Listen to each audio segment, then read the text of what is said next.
ہر کوئی ہے لیکن کھیلتا کوئی ہے. بھائی یہ میچ ہی ایسا ہے. اب اتنا مشکل میچ کھیلنا ہر کسی کے بس کی بات تو نہیں ہے نا, تبھی اسے بادشاہوں کا کھیل کہا جاتا ہے. اب آپ انہیں سچ مچ کے بادشاہ نہ سمجھ لیں جو سر پر تاج پہنے تخت پر بیٹھا کرتے تھے. بھائی جو اپنے کام میں پرفیکٹ ہو انہیں بھی تو بادشاہ ہی کہا جاتا ہے, اور کچھ ایسے لوگ بھی ہوتے ہیں جو اپنے کام میں ماہر نہ بھی ہوں تو پھر بھی انہیں کہا جاتا ہے تسی تے بادشاہ ہی ہو. لیکن ندیم انجم ہمیں ملوا رہے ہیں پولو کے اصلی بادشاہوں سے. آئیے دیکھتے ہیں.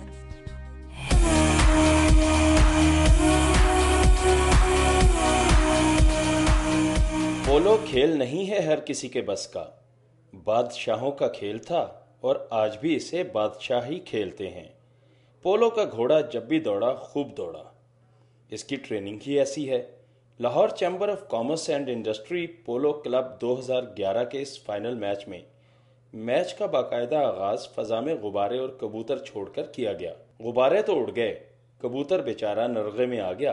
جھپٹنے پلٹنے کا یہ سلسلہ گھوڑوں کو بھی بھایا. پولو میچ میں ہر ٹیم 4 کھلاڑیوں پر مشتمل ہوتی ہے.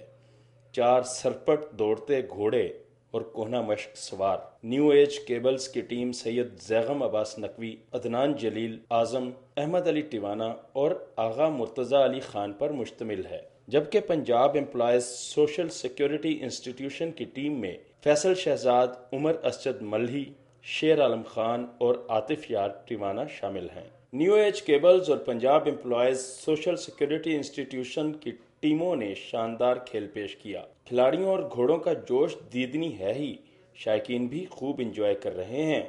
What a fantastic goal that was! اتنا ہیلدی سپورٹ ہے یہ, یہاں پہ اتنا اچھا ایٹماسفیئر ہوتا ہے, تو میرا تو خیال ہے ایسی ہمیں سپورٹس اور کرنی چاہیے. بہت ضروری ہے, خاص طور پہ فیملیز کے ساتھ بہت ضروری ہے کہ ہمارے ملک میں بھی انکریج کیے جائیں سارے ایونٹ. آغاز میں نیو ایج کیبلز کی ٹیم کا پلڑا بھاری رہا. Punjab employees social security institution کی ٹیم نے چوتھے چکر میں میچ برابر کر دیا اور 5ویں چکر میں جیت بھی لیا.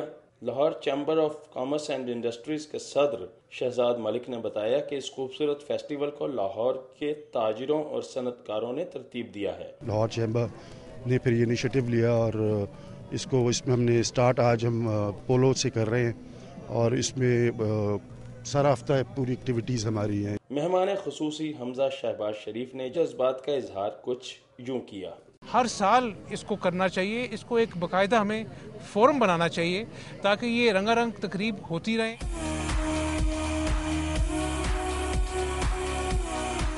لاہور کے دروازوں کی تاریخ بھی بے حد دلچسپ ہے. اب بھاٹی دروازے کو ہی لے لیں, آپ کے ذہن میں کبھی نہ کبھی تو یہ خیال آیا ہی ہوگا نا کہ بھائی یہ لاہور کے دروازے آخر کس لیے بنائے گئے اور ان کے عجیب و غریب نام کیسے پڑ گئے. میرے ذہن میں تو ویسے کئی بار یہ سوال آیا, تو ایک دن میں نے اس حوالے سے ایک صاحب سے پوچھ ہی لیا. انہوں نے کہا مجھے تو علم نہیں, البتہ مدیحہ جاوید آپ کی کوئی مدد ضرور کر سکتی ہیں کیونکہ وہ اکثر کیمرہ شیمرہ پکڑ کے وہیں گھومتی بھی نظر آتی ہیں. یقیناً مدیحہ نے لاہور کے دروازوں پر کوئی رپورٹ بنائی ہوگی, آپ کو بھی دکھاتی ہوں تو دیکھیں. شہر لاہور کا 7واں دروازہ بھاٹی ہے جو کہ قوم بھاٹ کے نام سے منسوب ہے, جو آبادی ملک ایاز کے اس دروازے کے اندر جا کر آباد ہوئی تھی اور سالہ سال یہاں قیام پذیر رہی. اس واسطے یہ دروازہ ان کے نام سے موسوم ہو گیا. بھاٹی گیٹ کا نام اس واسطے رکھا گیا سی کہ ایک پاٹے قوم اتنے رہتی سی.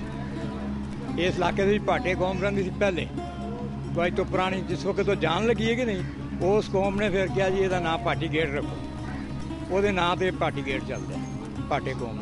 یہ کوئی 300 سال پرانا, سارے دادے پردادے کے وقت تو ہی پہلے سے. اب اگرچہ اس محلے میں کوئی بھاٹ قوم قیام پذیر نہیں, مگر قوم بھاٹ کا نام اب بھی لیا جاتا ہے. بوقت آبادی انہوں نے حاکم کے ساتھ شرط طے کر لی تھی کہ ہم اس شرط پر اپنا محلہ آباد کریں گے کہ دروازہ ہمارے نام سے منسوب ہو. گیٹ پرانا ہی ہے, اس کی ریپیئرنگ ہوتی رہی ہے, مرمت ہوتی رہی ہے پرانا, کوئی نواں گیٹ نہیں بنا. چنانچہ حاکم نے یہ منظور کر کے یہ دروازہ ان کے نام کر دیا. یہ دروازہ بھی اب اپنی اصل حالت میں موجود نہیں ہے اور اس کی جگہ نیا دروازہ تعمیر کیا گیا ہے. پیغام یہی ہے حکومت واسطے کہ یہ معلومات جڑی صفائی رکھن, اشتہار نہ لگن, اس عوام نو روکن جویں بھی روک سکتی. یہ چیزاں لے جاندے چوری. یہ ایک بورڈ لگا سی جڑی ساری معلومات سی اتنے ਫੋੜ ਲਵਾਇਆ ਸੀ ਹੱਥੇ 2 ਵੜਿਆ ਨਾਲ ਨਹੀਂ ਲਿਆ